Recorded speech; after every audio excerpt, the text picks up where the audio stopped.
Mr. Baldwin, I'm sure you still meet the remark that, what are the Negroes, why aren't they optimistic?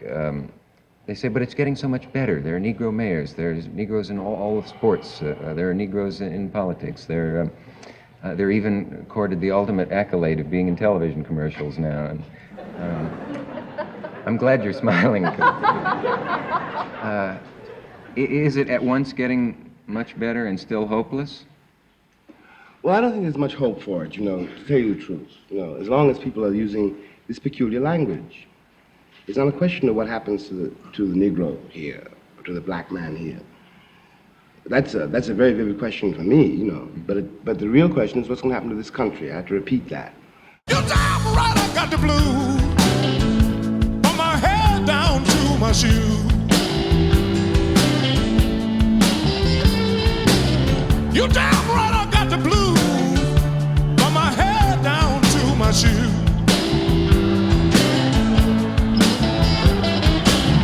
I can't win, 'cause I don't have a thing to lose. I stopped by my daughter's house, I just want to use the phone. I stopped by my daughter's house, I just want to use the phone. To J. Acton, Spartan Literary Agency, June 30th, 1979. My dear Jay, I'll confess to you that I am writing the enclosed proposal in a somewhat divided frame of mind. The summer has scarcely begun, and I feel already that it's almost over. And I will be 55.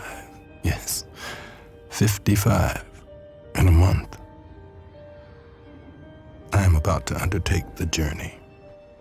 And this is a journey, to tell you the truth, which I always knew that I would have to make, but had hoped, perhaps, certainly hadn't hoped, not to have to make so soon.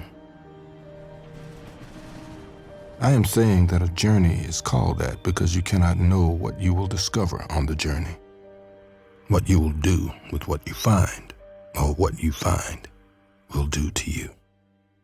We don't not only have a right to be free, we have a duty to be free. And so when you sit down on the bus and you sit down in the front or you sit down by a white person, you're sitting there because you have a duty to sit there, not merely because you have a right.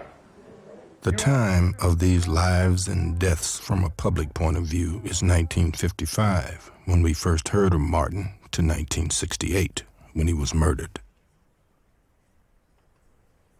Medgar was murdered in the summer of 1963. Malcolm was murdered in 1965. Well, take my hand, precious Lord, lead me on, let me stand. I'm tired. I done weep, I done mourn. The three men, Medgar, Malcolm, and Martin, were very different men. Consider that Martin was only 26 in 1955. He took on his shoulders the weight of the crimes and the lies and the hope of a nation. I want these three lives to bang against and reveal each other, as in truth they did, and use their dreadful journey as a means of instructing the people whom they loved so much, who betrayed them, and for whom they gave their lives.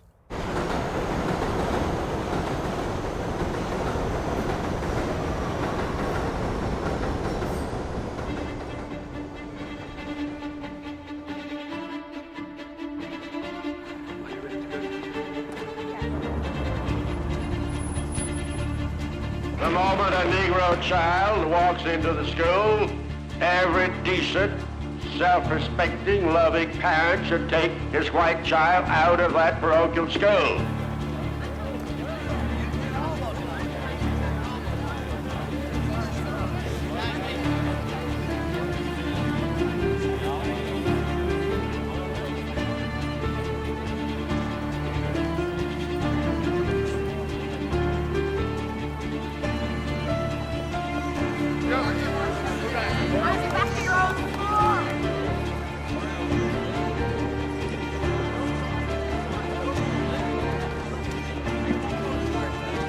God forgives murder and he forgives adultery, but he is very angry and he actually curses all who do integrate.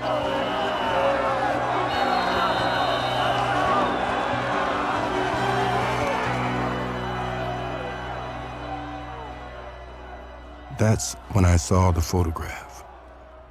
On every newspaper kiosk on that wide tree-shaped boulevard in Paris were photographs of 15-year-old Dorothy Counts being reviled and spat upon by the mob as she was making her way to school in Charlotte, North Carolina. There was unutterable pride, tension, and anguish in that girl's face as she approached the halls of learning with history jeering at her back. It made me furious. It filled me with both hatred and pity, and it made me ashamed. Some one of us should have been there with her. But it was on that bright afternoon that I knew I was leaving France. I could simply no longer sit around Paris discussing the Algerian and the Black American problem. Everybody else was paying their dues, and it was time I went home and paid mine. If you was white, you'd be all right. If you was brown, you'd stick around. But as you black, oh brother, get back, get back, get back. They went to employment office, the number I got in line. They called everybody's number, but they never did call mine. They said, if you was white, you'd be all right. If you was brown, stick around. But as you black, oh brother.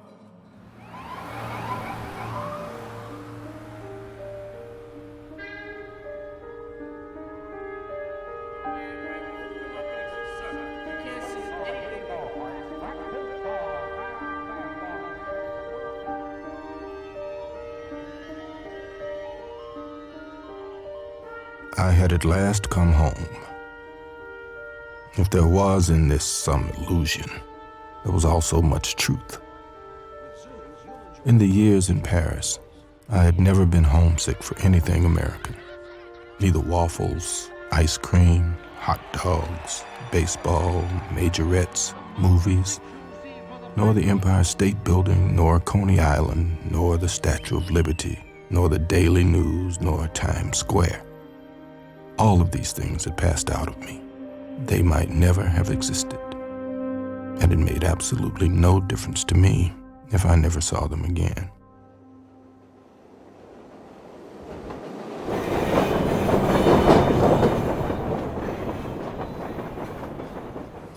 But I missed my brothers and sisters and my mother. They made a difference. I wanted to be able to see them and to see their children.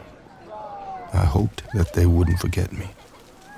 I missed Harlem Sunday mornings and fried chicken and biscuits. I missed the music. I missed the style. That style possessed by no other people in the world. I missed the way the dark face closes, the way dark eyes watch, and the way when a dark face opens, a light seems to go everywhere. I missed, in short, my connections. Missed the life which had produced me and nourished me and paid for me. Now, though I was a stranger, I was home.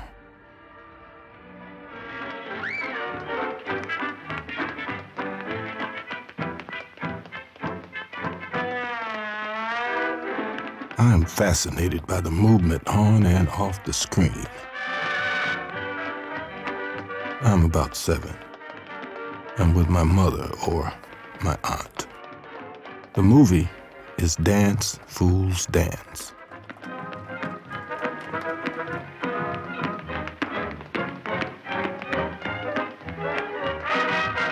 I was aware that Joan Crawford was a white lady. Yet, I remember being sent to the store sometime later, and a colored woman who, to me, looked exactly like Joan Crawford, was buying something. She was incredibly beautiful. She looked down at me with so beautiful a smile that I was not even embarrassed, which was rare for me.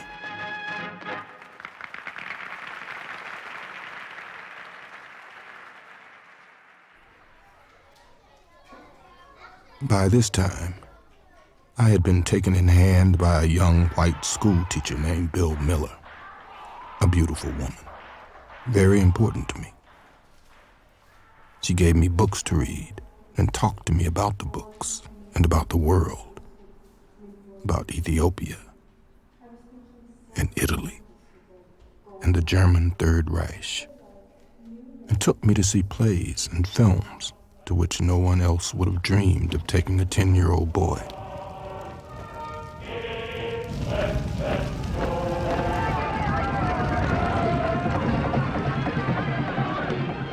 It is certainly because of Bill Miller, who arrived in my terrifying life so soon, that I never really managed to hate white people. Though God knows, I have often wished to murder more than one or two.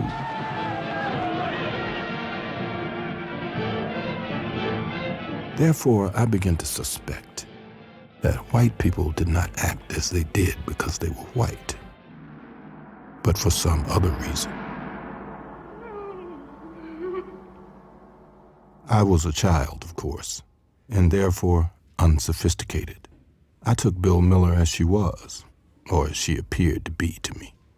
She, too, anyway, was treated like a nigger, especially by the cops. And she had no love for landlords. Richard, can't get him up. Richard, can't get him up. Richard, can't get him up. Lazy Richard can't get him up. Richard. In these days, no one resembling my father has yet made an appearance on the American cinema scene. Can't get him up. We'll try to get him on the phone. I was laying down dreaming. No, it's not entirely true. There were, for example, Stephen Fetchit and Willie Best and Mantan Moreland, all of whom, rightly or wrongly, I loathed. It seemed to me that they lied about the world I knew and debased it, and certainly I did not know anybody like them, as far as I could tell. For it is also possible that their comic, bug-eyed terror contained the truth concerning a terror by which I hoped never to be engulfed. Yet, I had no reservations at all concerning the terror of the black janitor and They Won't Forget.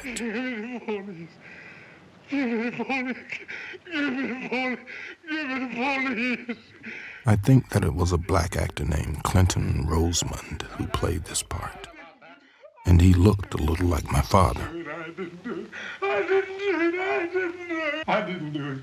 He is terrified because a young white girl in this small southern town has been raped and murdered, and her body has been found on the premises of which he is the janitor. Good morning, Jump. Jump. The role of the janitor is small, yet the man's face bangs in my memory until today. Nobody says you have, Tom, but they might. The film's icy brutality both scared me and strengthened me.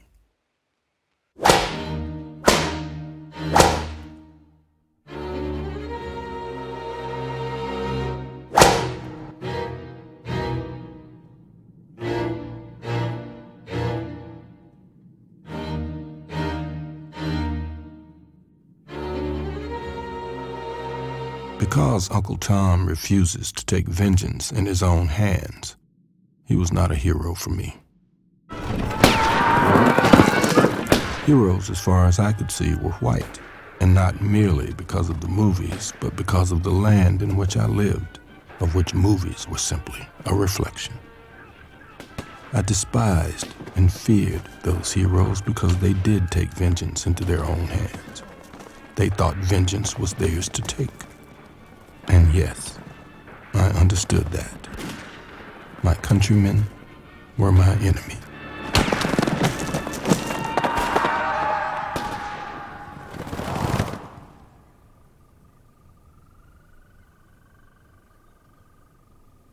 I suspect that all these stories are designed to reassure us that no crime was committed. We made a legend out of a massacre. Leaving aside all the physical facts which one can quote, leaving aside rape or murder, leaving aside the bloody catalog of oppression, which we are in one way too familiar with already, what this does to the subjugated is to destroy his sense of reality. This means, in the case of an American Negro, born in that glittering republic, and in the moment you are born, since you don't know any better, every stick and stone and every face is white, and since you have not yet seen a mirror, you suppose that you are too. It comes as a great shock around the age of 5 or 6 or 7 to discover that Gary Cooper killing off the Indians when you were rooting for Gary Cooper, that the Indians were you. It comes as a great shock to discover that the country, which is your birthplace and to which you owe your life and your identity, has not in its whole system of reality evolved any place for you. My dear Jay, you must, it is to be hoped, be as curious as I am concerning the execution of this book project. I know how to do it, technically. It is a matter of research and journeys. And with you or without you, I will do it anyway. I begin in September when I go on the road. The road means my return to the South. It means briefly, for example, seeing Merle Evers and the children, those children who are children no longer. It means going back to Atlanta, to Selma, to Birmingham. It means seeing Coretta Scott King and Martin's children. I know that Martin's daughter, whose name I don't remember, and Malcolm's oldest daughter, whose name is Attila, are both in the theater, and apparently are friends. It means seeing Betty Shabazz, Malcolm's widow, and the 5 younger children. It means exposing myself as one of the witnesses to the lives and deaths of their famous fathers. And it means much, much more than that. A clod of witnesses, as old St. Paul once put it.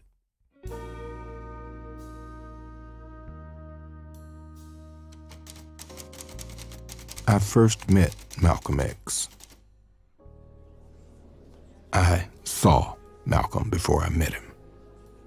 I was giving a lecture somewhere in New York. Malcolm was sitting in the first row of the hall, bending forward at such an angle that his long arms nearly caressed the ankles of his long legs, staring up at me. I very nearly panicked. I knew Malcolm only by legend, and this legend, since I was a Harlem street boy, I was sufficiently astute to distrust. Malcolm might be the torch that white people claim he was, though, in general, white America's evaluations of these matters would be laughable and even pathetic did not these evaluations have such wicked results. On the other hand, Malcolm had no reason to trust me either, and so I stumbled through my lecture, with Malcolm never taking his eyes from my face.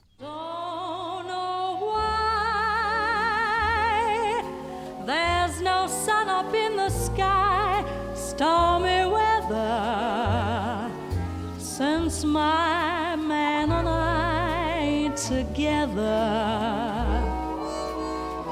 keeps raining all the time.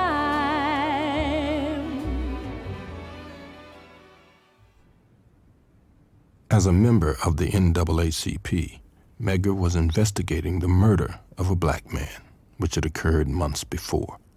Had shown me letters from black people asking him to do this, and he had asked me to come with him. Raise up, get yourself together, drive that funky soul. I was terribly frightened, but perhaps that field trip will help us define what I mean by the word witness. I was to discover that the line which separates a witness from an actor is a very thin line indeed. Nevertheless, the line is real. I was not, for example, a black Muslim, in the same way, though for different reasons, that I never became a Black Panther, because I did not believe that all white people were devils, and I did not want young black people to believe that. I was not a member of any Christian congregation because I knew that they had not heard and did not live by the commandment, love one another as I love you. And I was not a member of the NAACP, because in the North, where I grew up, the NAACP was fatally entangled with black class distinctions, or illusions of the same, which repelled a shoeshine boy like me. I did not have to deal with the criminal state of Mississippi hour by hour and day by day, to say nothing of night after night. I did not have to sweat cold sweat after decisions involving hundreds of thousands of lives. I was not responsible for raising money, for deciding how to use it. I was not responsible for strategy controlling prayer meetings, marches, petitions, voting registration drives. I saw the sheriffs, the deputies, the stormtroopers more or less in passing. I was never in town to stay. This was sometimes hard on my morale, but I had had to accept as time wore on that part of my responsibility as a witness was to move as largely and as freely as possible, to write the story and to get it out.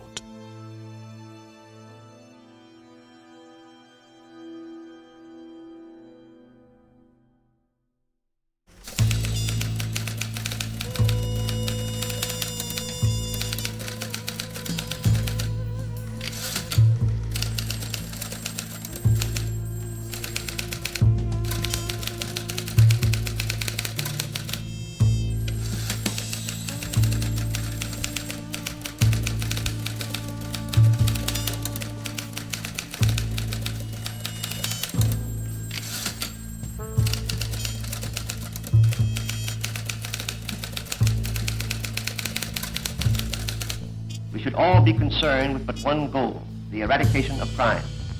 The Federal Bureau of Investigation is as close to you as your nearest telephone. It seeks to be your protector in all matters within its jurisdiction. It belongs to you.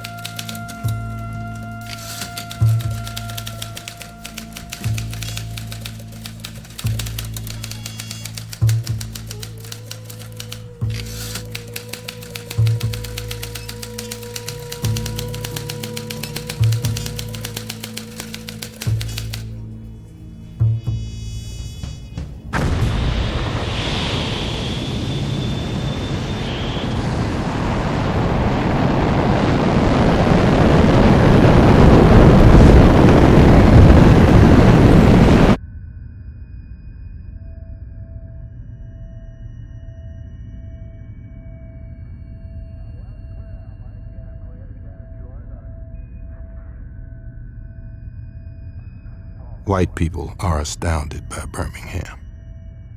Black people aren't. White people are endlessly demanding to be reassured that Birmingham is really on Mars. They don't want to believe, still less to act on the belief that what is happening in Birmingham is happening all over the country.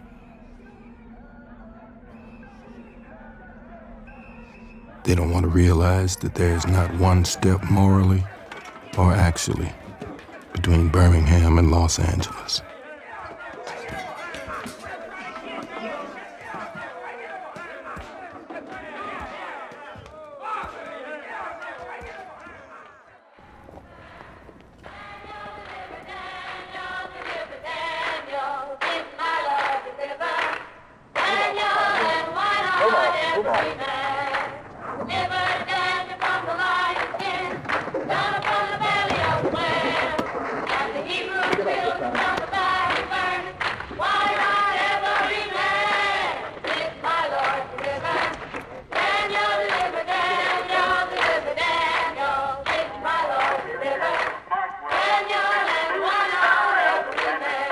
We've invited three men on the forefront of the Negro struggle to sit down and talk with us in front of the television camera. Each of these men, through his actions and his words, but with vastly different manner and means, is a spokesman for some segment of the Negro people today. Black people in this country have been the victims of violence at the hands of the white man for 400 years. And following the ignorant Negro preachers, we have thought that it was godlike to turn the other cheek to the brute that was brutalizing us. Malcolm X, one of the most articulate exponents of the black Muslim philosophy, has said of your movement and your philosophy that it plays into the hands of the white oppressors, that they are happy to hear you talk about love for the oppressor because this disarms the Negro and fits into the stereotype of the Negro as a meek, turning the other cheek sort of creature. Would you care to comment on Mr. X's belief? Well, I don't think of love as, in this context, as emotional bosh. But I think of love as something strong and that organizes itself into powerful, direct action. This is what I've tried to teach in this struggle in the South, that we are not engaged in a struggle that means we sit down and do nothing. That there's a great deal of difference between non-resistance to evil and non-violent resistance. Martin Luther King is just a 20th century or modern Uncle Tom or a religious Uncle Tom who is doing the same thing today to keep Negroes defenseless in the face of attack that Uncle Tom did on the plantation to keep those Negroes defenseless in the face of the attack of the Klan in that day. I think, though, that we can be sure that the vast majority of Negroes who engage in the demonstrations and who understand the nonviolent philosophy will be able to face dogs and all of the other brutal methods that are used without retaliating with violence, because they understand that one of the first principles of nonviolence is a willingness to be the recipient of violence while never inflicting violence upon another. As concerns Malcolm and Martin, I watched two men coming from unimaginably different backgrounds, whose positions originally were poles apart, driven closer and closer together. By the time each died, their positions had become virtually the same position. It can be said, indeed, that Martin picked up Malcolm's burden, articulated the vision which Malcolm had begun to see and for which he paid with his life, and that Malcolm was one of the people Martin saw on the mountaintop. Medgar was too young to have seen this happen, though he hoped for it and would not have been surprised. But Medgar was murdered first. I was older than Medgar, Malcolm, and Martin. I was raised to believe that the eldest was supposed to be a model for the younger, and was, of course, expected to die first. Not one of these three lived to be 40.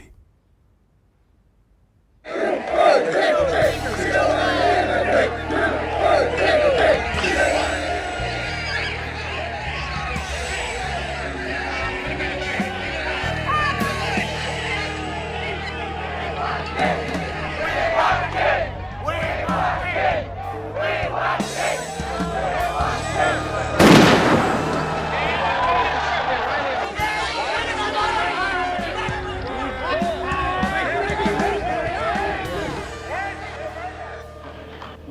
organization that no one downtown loves. We need one that's ready and willing to take action, any kind of action, by any means necessary. When Malcolm talks, or one of the ministers talk, they articulate for all the Negro people who hear them, who listen to them, they articulate their suffering. The suffering which has been in this country so long denied.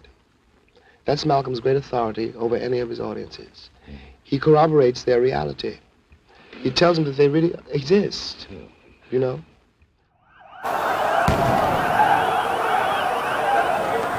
Stay back. Stay back.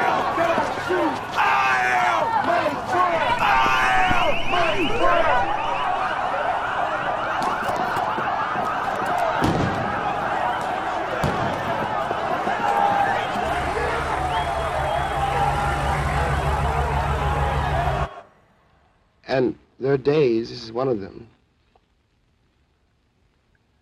when you wonder what your role is in this country and what your future is in it. How precisely you're going to reconcile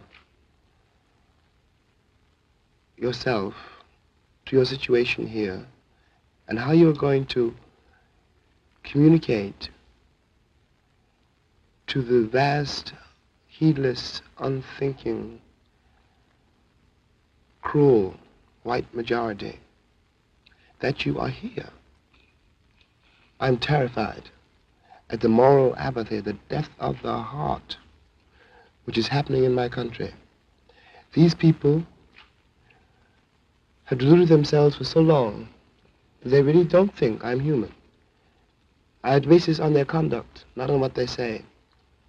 And this means that they have become, in themselves, moral monsters.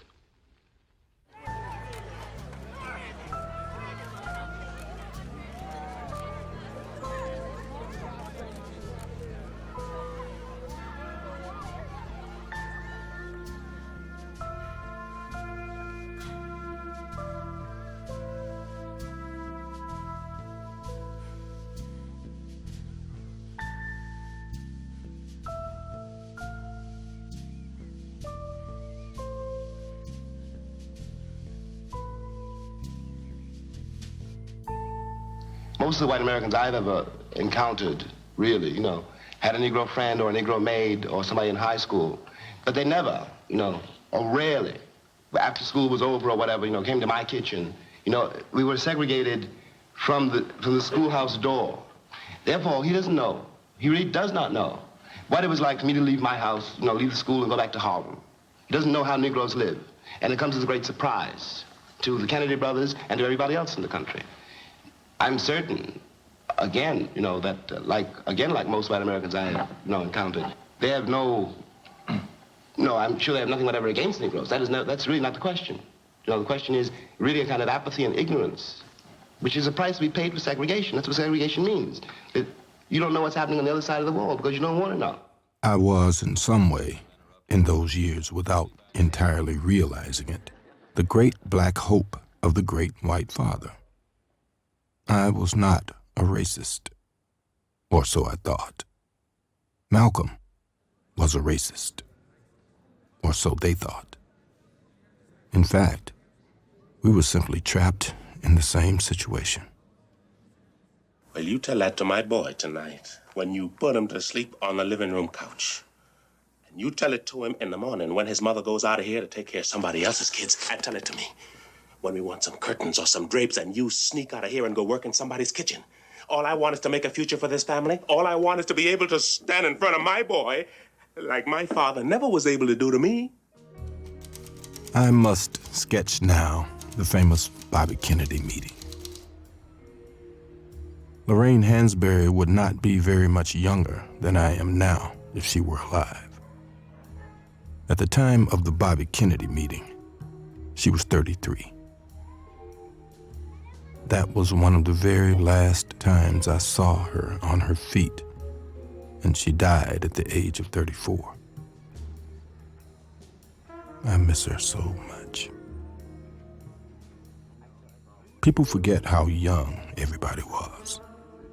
Bobby Kennedy, for another quite different example, was 38.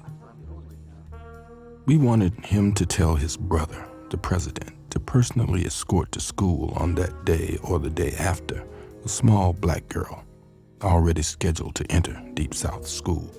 That way, we said, it will be clear that whoever spits on that child will be spitting on the nation.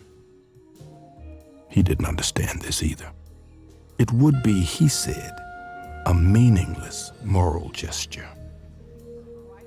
We would like, said Lorraine, from you a moral commitment. He looked insulted, seemed to feel that he'd been wasting his time. Well, Lorraine sat still, watching all the while.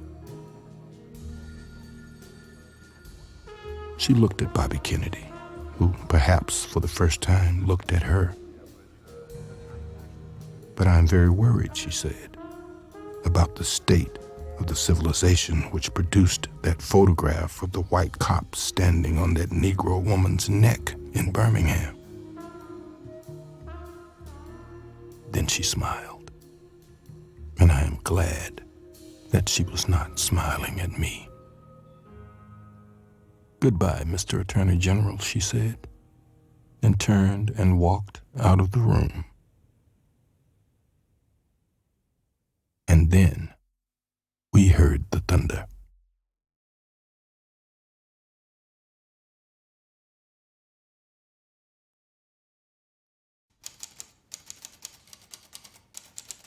The very last time I saw Medgar Evers, he stopped at his house on the way to the airport so I could autograph my books for him, his wife, and children. I remember Merle Evers standing outside, smiling, and we waved. And Medgar drove to the airport and put me on the plane. Months later, I was in Puerto Rico, working on my play. Lucienne and I had spent a day or so wandering around the island, and now we were driving home.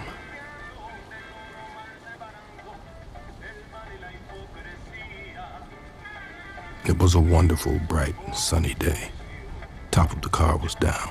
We were laughing, talking, and the radio was playing. Then the music stopped,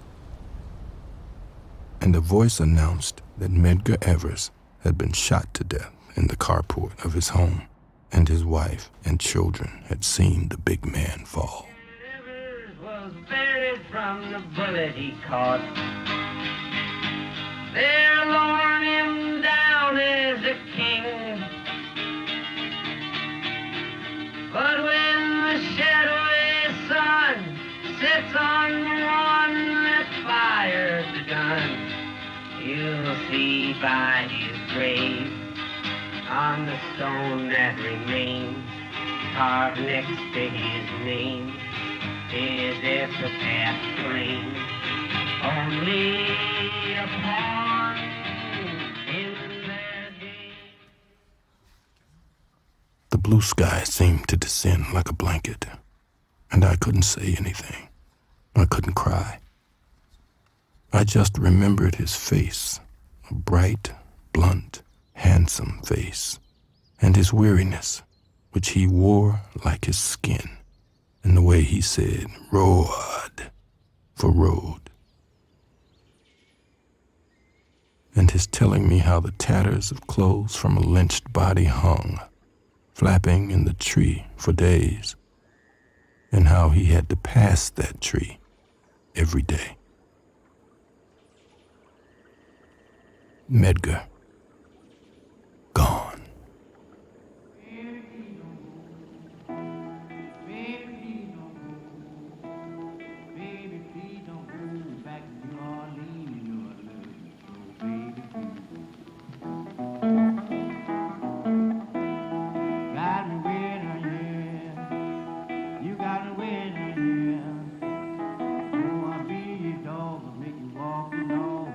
In America, I was free only in battle, never free to rest.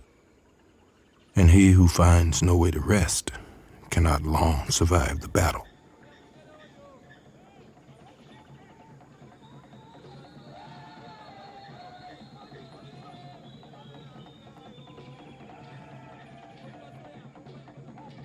And the young white revolutionary remains in general far more romantic than a black one.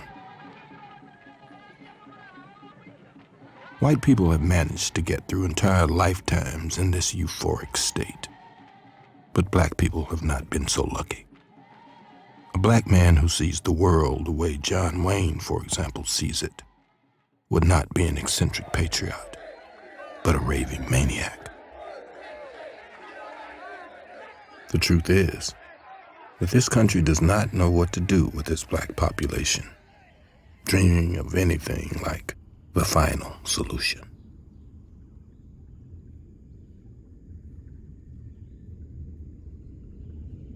The Negro has never been as docile as white Americans wanted to believe. That was a myth. We were not singing and dancing down the levee. We were trying to keep alive. We were trying to survive a very brutal system.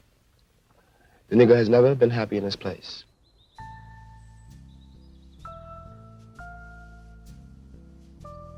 One of the most terrible things is that, in fact, whether I like it or not, I am an American.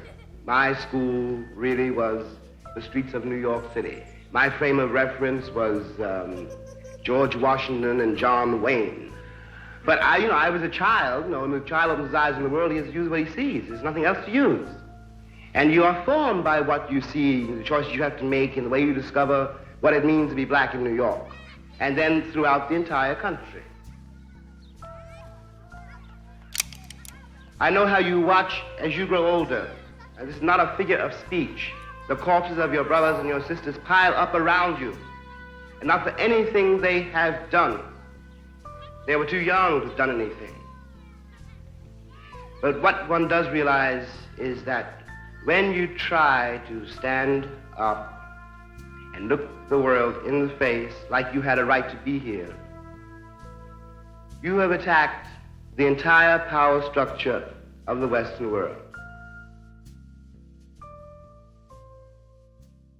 Forget the Negro problem.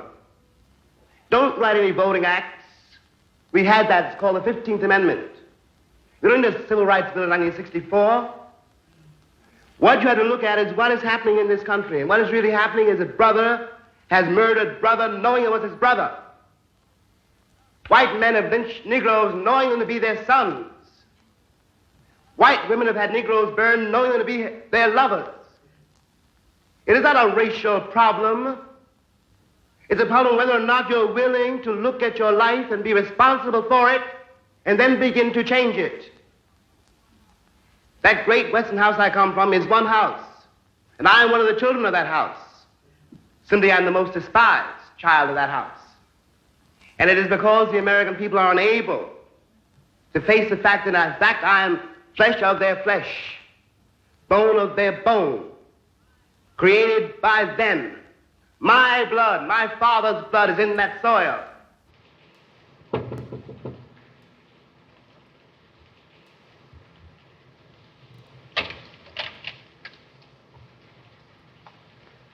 Good afternoon, ma'am. It's raining so hard, I brought rubbers and coat to fetch my little girl home. I'm afraid you've made some mistake. Ain't this the 3B? Yes. Well, this is it. It can't be it. I had no little colored children in my class. Oh, thank you. There's my little girl. Piola, you may go home.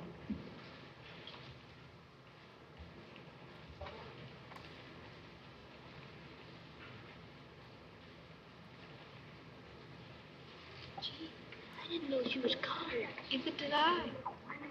I hate you. I hate you. I hate you. Viola. Viola.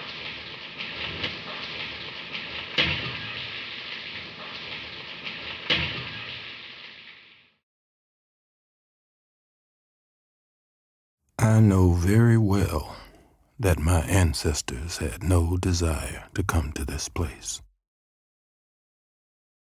But neither did the ancestors of the people who became white and who require of my captivity a song.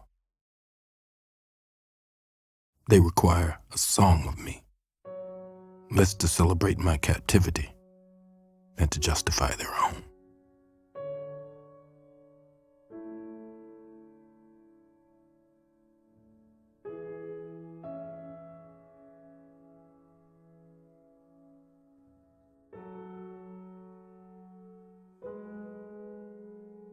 I've always been struck in America by an emotional poverty so bottomless and a terror of human life, of human touch, so deep that virtually no American appears able to achieve any viable organic connection between his public stance and his private life.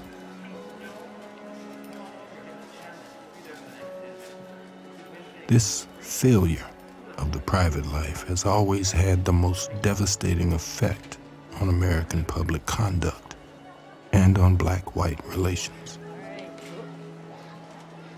If Americans were not so terrified of their private selves, they would never have become so dependent on what they called the Negro problem. But they said it wasn't nice to say nigger. Nigger! Nigger! Nigger! Poor little nigger kids. Love the little nigger kids. Who loved me? Who loved me? This problem, which they invented in order to safeguard their purity, has made of them criminals and monsters, and it is destroying them. And this, not from anything blacks may or may not be doing, but because of the role of a guilty and constricted white imagination as assigned to the blacks.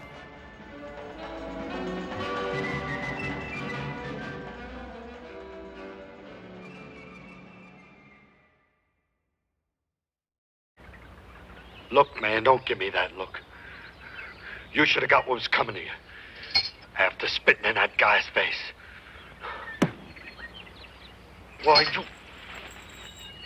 It is impossible to accept the premise of the story, a premise based on the profound American misunderstanding of the nature of the hatred between black and white. That time is now. The root of the black man's hatred is rage, and he does not so much hate white men as simply wants them out of his way, and more than that, out of his children's way. The root of the white man's hatred is terror, a bottomless and nameless terror, which focuses on this dread figure, an entity which lives only in his mind.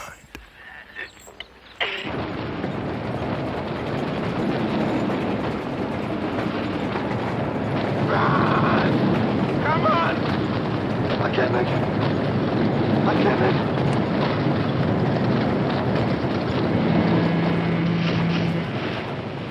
When Sidney jumps off the train, the white liberal people downtown were much relieved and joyful.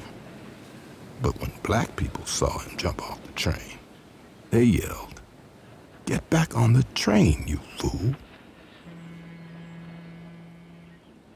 The black man jumps off the train in order to reassure white people, to make them know that they are not hated, that though they have made human errors, they done nothing for which to be hated.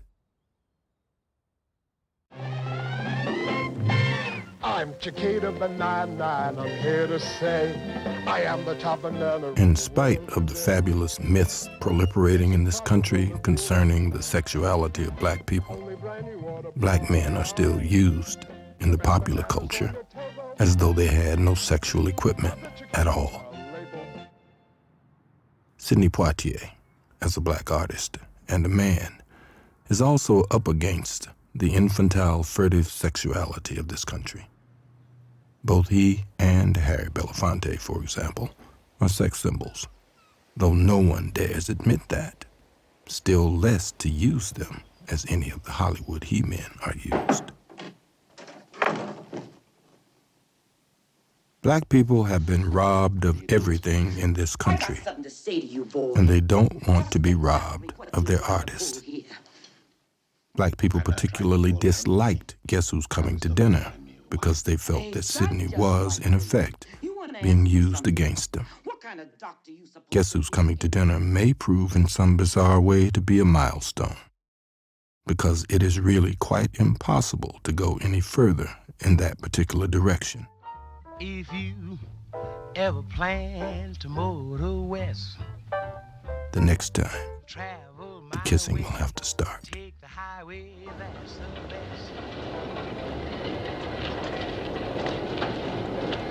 Well, got your ticket? Here you are. Thank you. I am aware that men do not kiss each other in American films, nor for the most part in America, nor do the black detective and the white sheriff kiss here. You take care. You hear?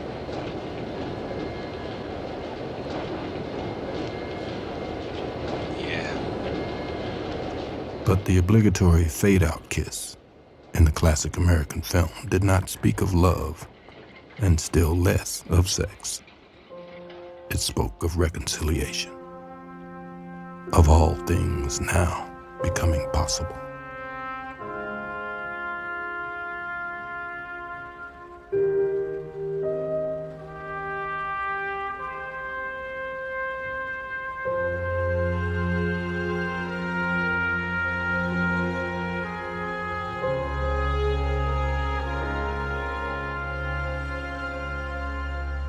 I knew a blonde girl in the village a long time ago. And eventually we never walked out of the house together. She was far safer walking the streets alone than when walking with me. A brutal and humiliating fact which thoroughly destroyed whatever relationship this girl and I might have been able to achieve. This happens all the time in America. But Americans have yet to realize what a sinister fact this is and what it says about them. When we walked out in the evening then, she would leave ahead of me, alone. I would give about 5 minutes, and then I would walk out alone, taking another route and meet her on the subway platform. We would not acknowledge each other. We would get into the subway car, sitting at opposite ends of it, and walk separately through the streets of the free and the brave to wherever we were going, a friend's house or the movies.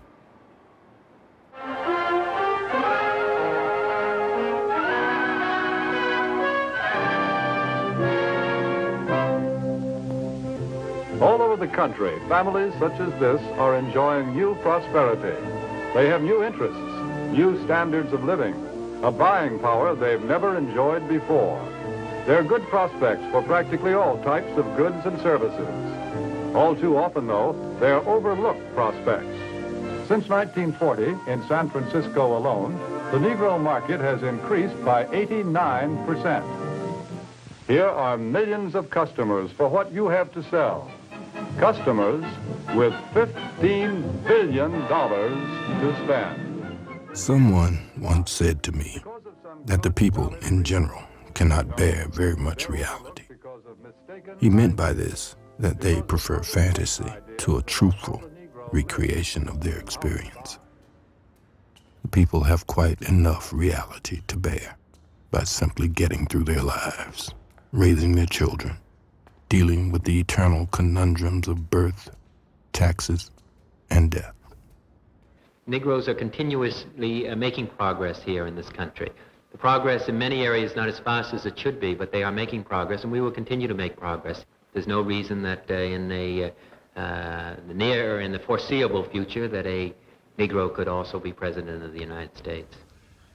I remember, for example, when the ex-Attorney General, Mr. Robert Kennedy, said that it was conceivable that in 40 years in America we might have a Negro president. And that sounded like a very emancipated statement, I suppose, to white people. They were not in Harlem when this statement was first heard, and did not hear, and possibly will never hear, the laughter and the bitterness and the scorn with which the statement was greeted. From the point of view of the man in the Harlem barbershop, Bobby Kennedy only got here yesterday. And now he's already on his way to the presidency. We've been here for 400 years, and now he tells us that maybe in 40 years, if you're good, we may let you become president. It was a dream, just a dream I had on my mind. It was a dream, just a dream I had on my mind. And when I woke up, baby, not a thing could I find.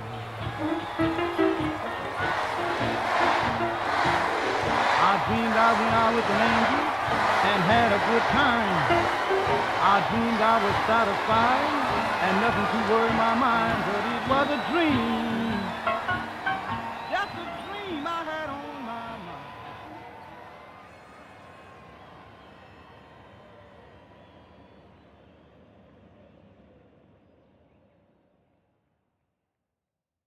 Let me put it this way, that from a very literal point of view, the harbors and the ports and the railroads of the country, the economy, especially of the southern states, could not conceivably be what it has become if they had not had, and do not still have indeed, and for so long, so many generations, cheap labor.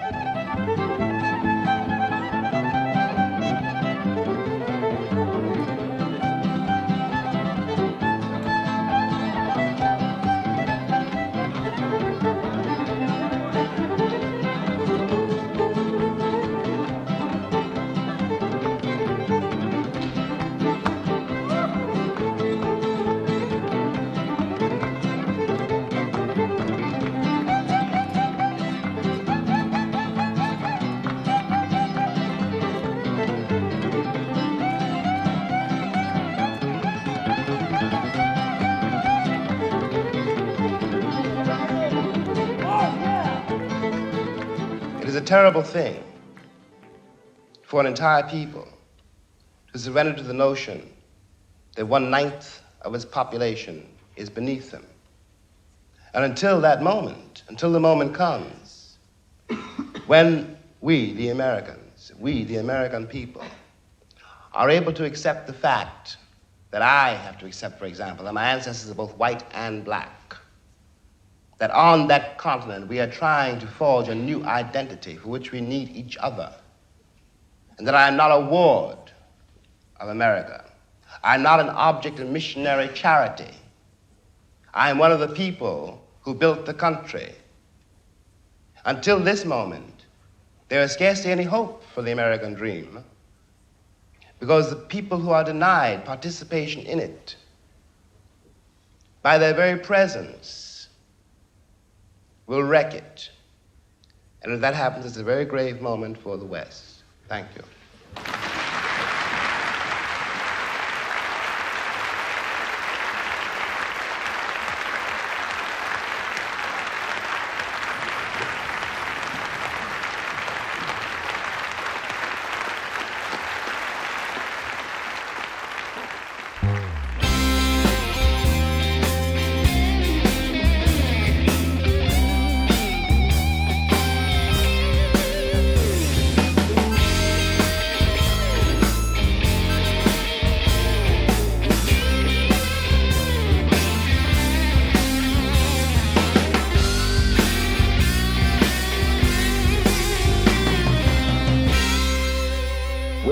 Studio today with 7 men who have 2 things in common. They're entertainers and artists, and they've all come to Washington. They're 7 out of some 200,000 American citizens who came to the Capitol to march for freedom and for jobs. Will this tremendous outburst now lead to a course of action, Mr. Belafonte? The now that is being spoken about is the fact that in 100 years, finally, through whatever the causes have been in history, and most of them have been because of oppression, the Negro people have strongly and fully taken the bit in their teeth. They're asking absolutely no quarter from anyone. But I do say that the bulk of the interpretation of whether this thing is going to end successfully and joyously or is going to end disastrously lays very heavily with the white community. It lays very heavily with the profiteers. It lays very heavily with the vested interests.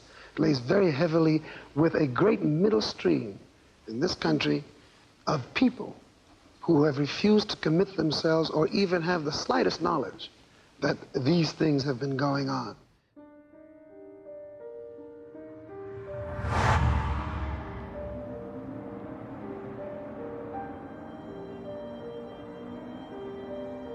I am speaking as a member of a certain democracy in very complex country which insists on being very narrow-minded. Simplicity is taken to be a great American virtue, along with sincerity. I'm sorry. I am deeply sorry. And I'm sorry. I'm deeply sorry about that. And there are no excuses. I am solely. You've made plenty of mistakes. For that, I apologize. I am very sorry. You know, I'm sorry I did this to you, but you got to get used to it. It's one of those little problems in life. I take full responsibility. I'm here today to again apologize. I'm just apologizing for that to her. For any mistakes I have made, I take full responsibility. It's an honor to serve the city of Ferguson and the people who live there.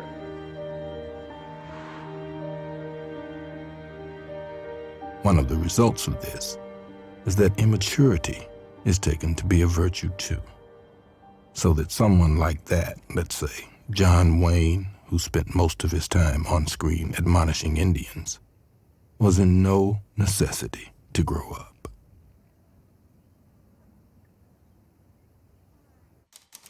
I had been in London on this particular night. We were free, and we decided to treat ourselves to a really fancy, friendly dinner. The head waiter came and said there was a phone call for me, and my sister Gloria rose to take it. She was very strange when she came back.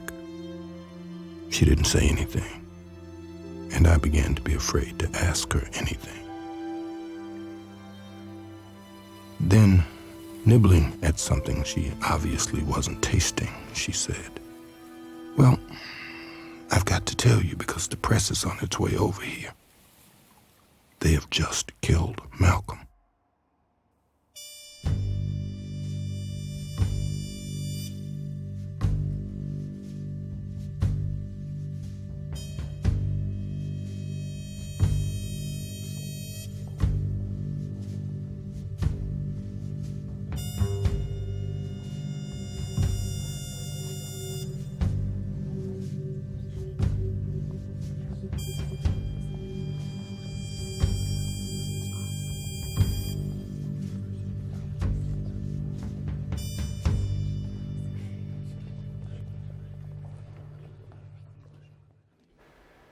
There is nothing in the evidence offered by the book of the American Republic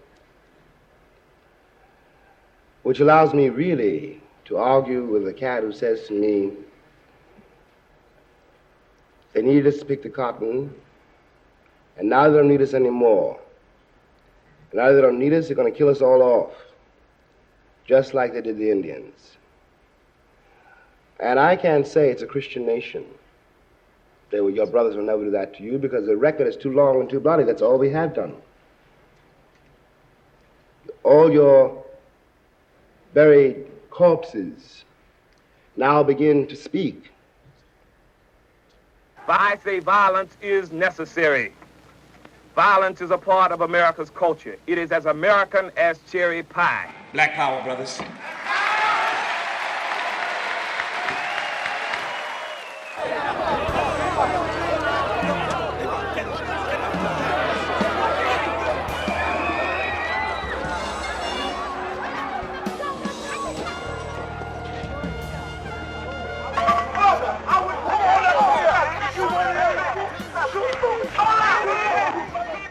If we were white, if we were Irish, if we were Jewish, if we were Poles, if we had, in fact, in your mind, a frame of reference, our heroes would be your heroes too. Nat Turner would be a hero for you instead of a threat. Malcolm X might still be alive. And, everyone is very proud of brave little Israel, a state against which I have nothing. I don't want to be misinterpreted. I'm not an anti-Semite. But, when the Israelis pick up guns, or the Poles, or the Irish, or any white man in the world says, give me liberty or give me death, the entire white world applauds. When a black man says exactly the same thing, word for word, he is judged a criminal and treated like one, and everything possible is done to make an example of this bad nigger so there won't be any more like him. Look out across this land we love. Look about you, wherever you are. There's unending scenic beauty. And there's freedom. It's an inherent American right, meaning many different things to every single city. It's a leisurely afternoon of golf along a pleasant course. It's an amusement park, a roller coaster ride. A day at a county fair.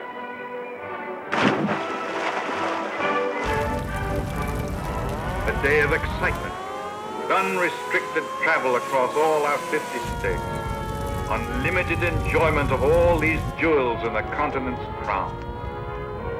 For all of us, there's all of America, all of its scenic beauty, all of its heritage of history, all of its limitless opportunity. We've dropped too many bombs on Vietnam now. Let us save our national honor, stop the bombing, and stop the war.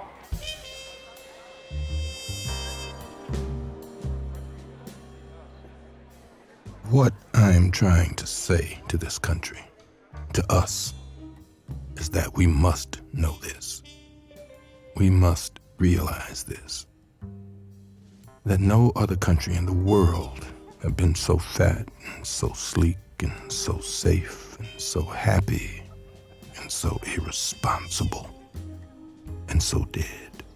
No other country can afford to dream of a Plymouth and a wife and a house with a fence and the children growing up safely to go to college and to become executives and then to marry and have the Plymouth and the house and so forth.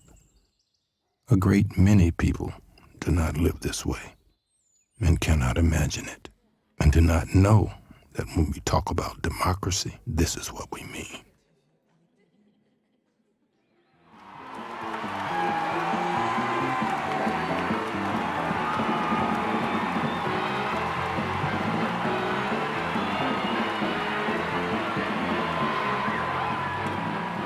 The industry is compelled, given the way it is built, to present to the American people a self-perpetuating fantasy of American life. Their concept of entertainment is difficult to distinguish from the use of narcotics. What worries you about them having black partners? Do you think people are going to look down on them or judge them? Yes, I think people look down. Yeah.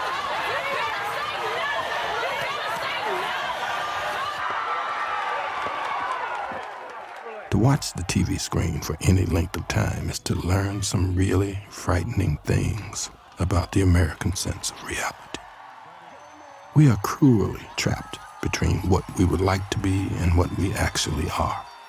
And we cannot possibly become what we would like to be until we are willing to ask ourselves just why the lives we lead on this continent are mainly so empty, so tame, and so ugly.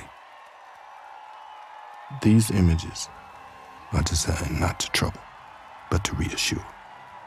They also weaken our ability to deal with the world as it is, ourselves as we are.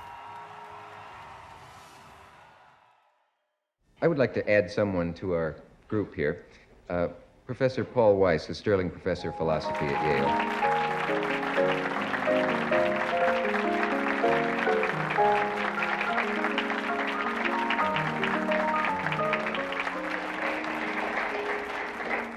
Were you able to listen to the show backstage? I heard a good deal of it, but then I was behind the rostrum here. Yes. So I heard only some of it. Did you hear anything that you disagreed with? I disagreed with a great deal of it. And of course, there's a good deal I agree with. But I think he's overlooking one very important matter, I think. Each one of us, I think, is terribly alone. He lives his own individual life. He has all kinds of obstacles in the way of religion or color or size or shape or lack of ability, and the problem is to become a man. But what I was discussing was not that problem, really. I was discussing the difficulties, the obstacles, the very real danger of death thrown up by this society when a black man attempts to become a man. All this emphasis upon black man and white does emphasize something which is here, but it emphasizes it or perhaps exaggerates it, and therefore makes us put people together in groups which they ought not to be in. I have more in common with a black scholar than I have with a white man who's against scholarship. And you have more in common with a white author than you have with someone who's against all literature. So why must we always concentrate on color or on religion or this? There are other ways of connecting men. I'll tell you this. When I left this country in 1948, I left this country for one reason only, one reason. I didn't care where I went. I might have gone to Hong Kong, I might have gone to Timbuktu. I ended up in Paris, on the streets of Paris, with $40 in my pocket on the theory that nothing worse could happen to me there than had already happened to me here. You talk about making it as a writer by yourself. You have to be able then to turn off all the antenna with which you live, because once you turn your back on this society, you may die. You may die. And it's very hard to sit at a typewriter and concentrate on that if you're afraid of the world around you. The years I lived in Paris did one thing for me. They released me from that particular social terror, which was not the paranoia of my own mind, but a real social danger visible in the face of every cop, every boss, everybody. I don't know what most white people in this country feel, but I can only conclude what they feel from the state of their institutions. I don't know if white Christians hate Negroes or not, but I know that we have a Christian church which is white and a Christian church which is black. I know, as Malcolm X once put it, that the most segregated hour in American life is high noon on Sunday. That says a great deal for me about a Christian nation. It means that I can't afford to trust most white Christians and certainly cannot trust the Christian church. I don't know whether the labor unions and their bosses really hate me. That doesn't matter, but I know I'm not in their unions. I don't know if the real estate lobby is anything against black people, but I know the real estate lobbies keep me in the ghetto. I don't know if the Board of Education hates black people, but I know the textbooks they give my children to read and the schools that we have to go to. Now, this is the evidence. You want me to make an act of faith, risking myself, my wife, my woman, my sister, my children, on some idealism which you assure me exists in America, which I have never seen.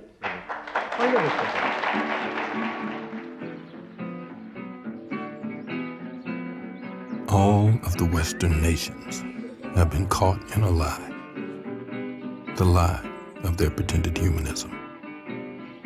This means that their history has no moral justification, and that the West has no moral authority.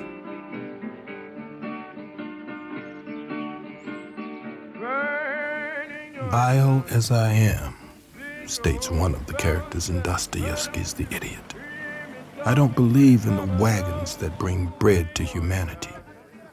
For the wagons that bring bread to humanity may coldly exclude a considerable part of humanity from enjoying what is brought. For a very long time, America prospered.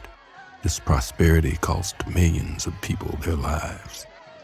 Now, not even the people who are the most spectacular recipients of the benefits of this prosperity are able to endure these benefits. They can neither understand them nor do without them. Above all, they cannot imagine the price paid by their victims or subjects for this way of life, and so they cannot afford to know why the victims are revolting.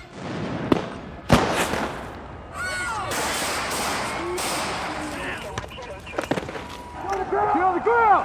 Kill the girl now!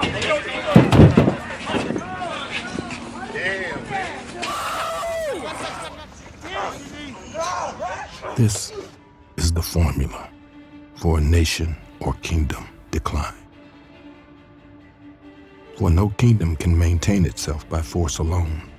Force does not work the way its advocates think, in fact, it does. It does not, for example, reveal to the victim the strength of the adversary.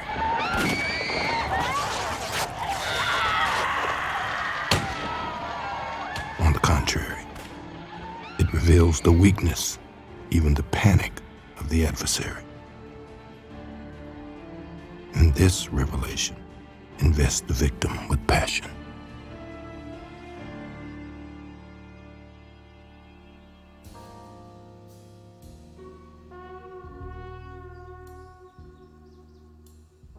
There is a day in Palm Springs that I will remember forever.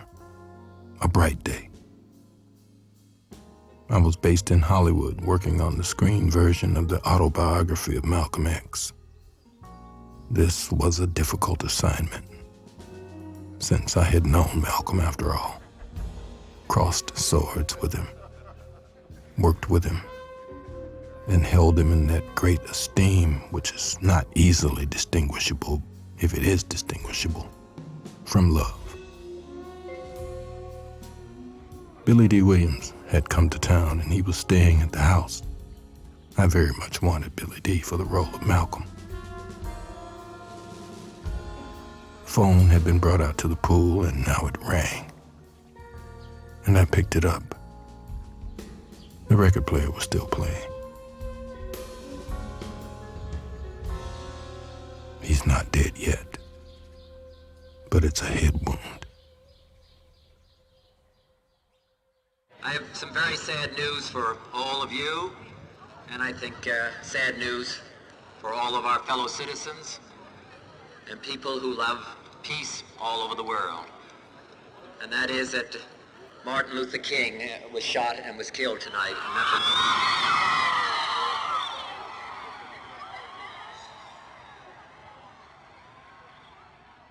I hardly remember the rest of the evening at all. I remember weeping briefly, more in helpless rage than in sorrow, and Billy trying to comfort me. But I really don't remember that evening at all. Mother dear, may I go downtown instead of out to play and march the streets of Birmingham in a freedom march today. But mother, I won't be alone.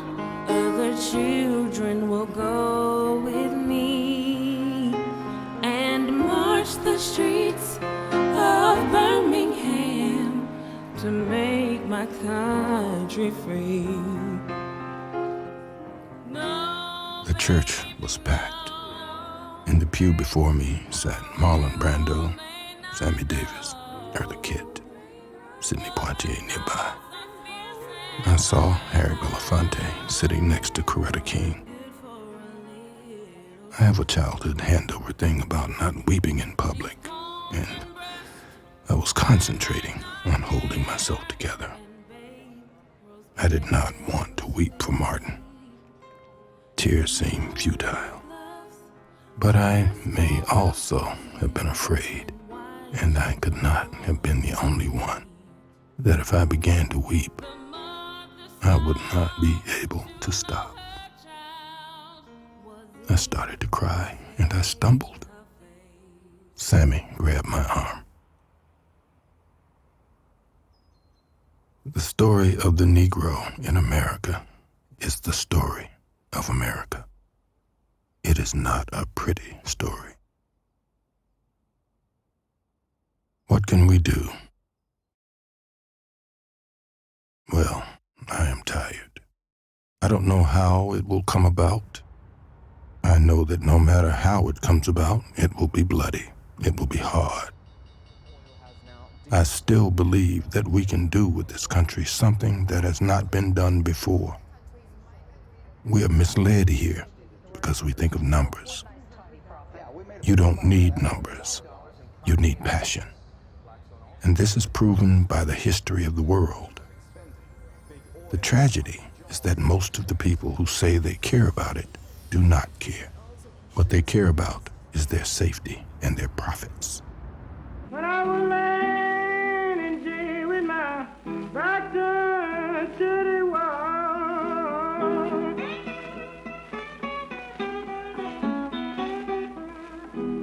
when I was laying in jail with my back turned to the wall,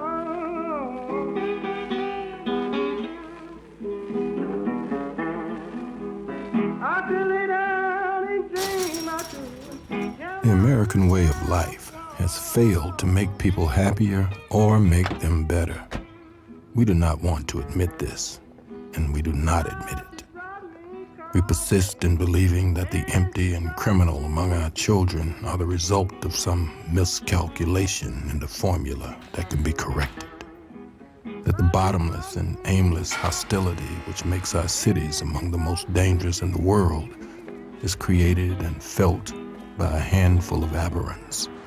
That the lack, yawning everywhere in this country, of passionate conviction, of personal authority, proves only our rather appealing tendency to be gregarious and democratic. To look around the United States today is enough to make prophets and angels weep. This is not the land of the free. It is only very unwillingly and sporadically the home of the brave.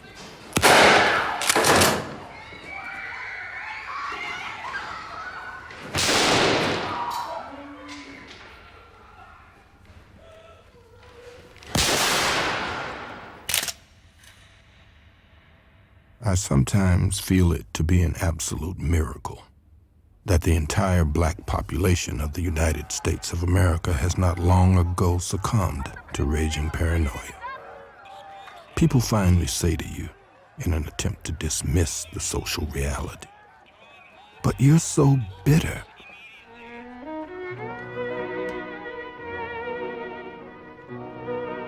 Well, I may or may not be bitter. But if I were, I would have good reasons for it. Chief among them, that American blindness or cowardice which allows us to pretend that life presents no reasons for being bitter.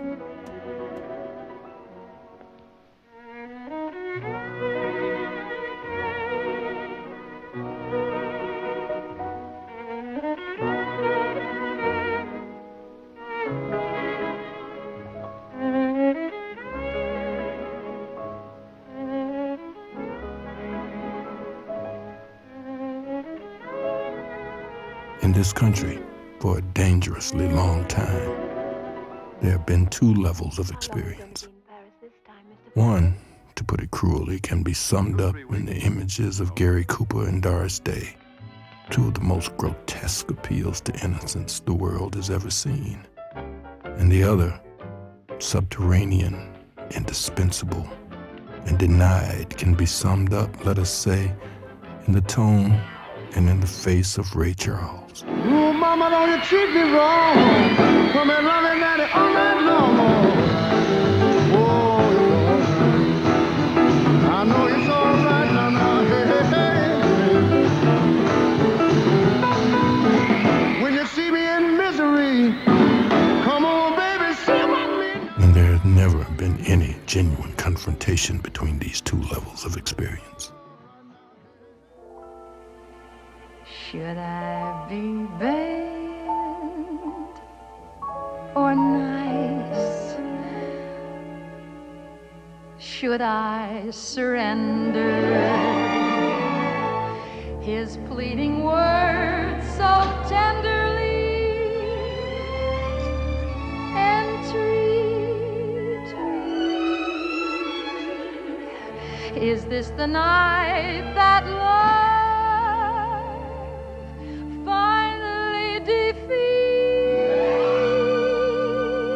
You cannot lynch me and keep me in ghettos without becoming something monstrous yourselves. And furthermore, you give me a terrifying advantage. You never had to look at me. I had to look at you. I know more about you than you know about me. Not everything that is faced can be changed, but nothing can be changed until it is faced.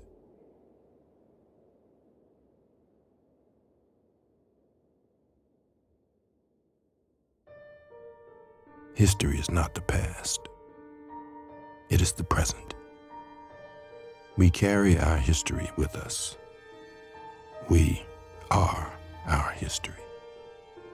If we pretend otherwise, we literally are criminals. I attest to this. The world is not white. It never was white. Cannot be white. White is a metaphor for power. And that is simply a way of describing Chase Manhattan Bank.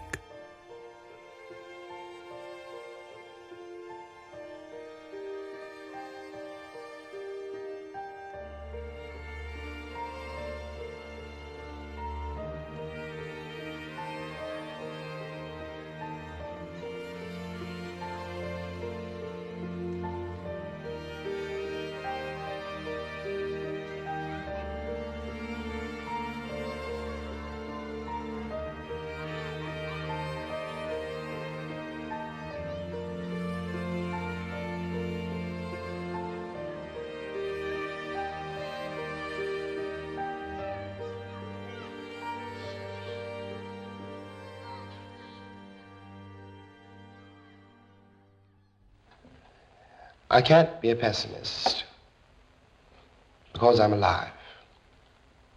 To be a pessimist means that you have agreed that human life is an academic matter. So I'm forced to be an optimist. I'm forced to believe that we can survive whatever we must survive. But the Negro in this country, the future of the Negro in this country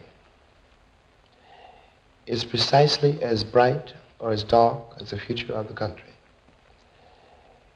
It is entirely up to the American people and our representatives. It is entirely up to the American people whether or not they're going to face and deal with and embrace this stranger whom they maligned so long.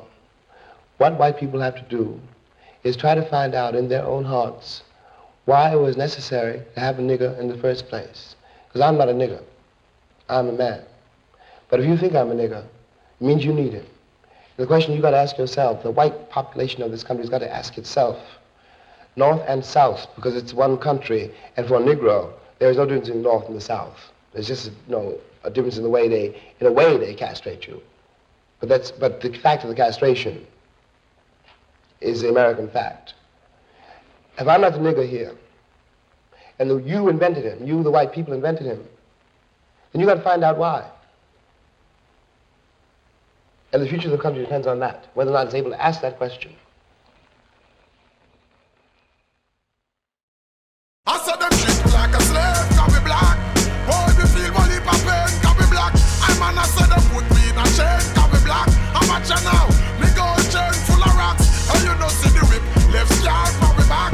But now we have a big whip back from the black. Oh, them I say we doomed from the start, can be black. But remember this, every race start from the black. Just remember that. I'm the biggest hypocrite of 2015. Once I finish this, witnesses will convey just what I mean. It's evident that I'm irrelevant to society. That's what you're telling me. Penitentiary would only hire me. Curse me till I'm dead. Church me with your fake prophesizing that I'ma be just another slave in my head. Institutional lies, manipulation and lies. Reciprocation of freedom only live in your eyes. You hate me, don't you? I know you hate me just as much as you hate yourself. Jealous of my wisdom and cards I dealt. Watching me as I pull up, fill up my tank, then pill out. Muscle cars like pull-ups, show you what these big wheels bout. Black and successful, this black man meant to be special. Cat scans on my radar, bitch, how can I help you? How can I tell you I'm making a killing? You make me a killer, emancipation of a real nigga. The sweeter the juice, the blacker the berry. The sweeter the juice, the blacker the berry. The sweeter the juice, the blacker the berry. The big ass. I said them treat me like a slave, can be black. Boy, if you feel one heap of pain, can be black. I man, I said them put me in a chain, can be black. I'm at you now.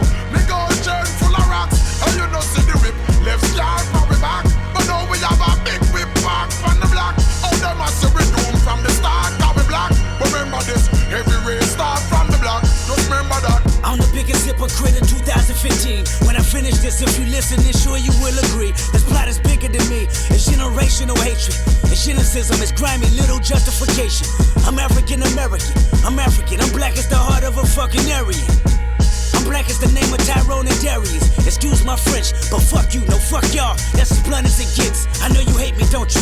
You hate my people, I can tell cause it's threats when I see you. I can tell cause your waist deceitful. No, I can tell because you in love with the desert eagle. Thinking maliciously, he get a chain then you gon' bleed him. It's funny how Zulu and Xhosa might go to war. Two tribal armies that wanna build and destroy. Remind me of these Compton Crip gangs that live next door. Beefing with Pyrus, only death settled the score. So no matter how much I say I like to preach with the Panthers, or tell Georgia State Marcus Garvey got all the answers, or try to celebrate February like it's my B-Day, or eat watermelon chicken and Kool-Aid on weekdays, or jump high enough to get Michael Jordan endorsements, or watch BET cause urban support is important. So why did I weep when Trayvon Martin was in the street? When gang banging make me kill a nigga blacker than me? Hypocrite.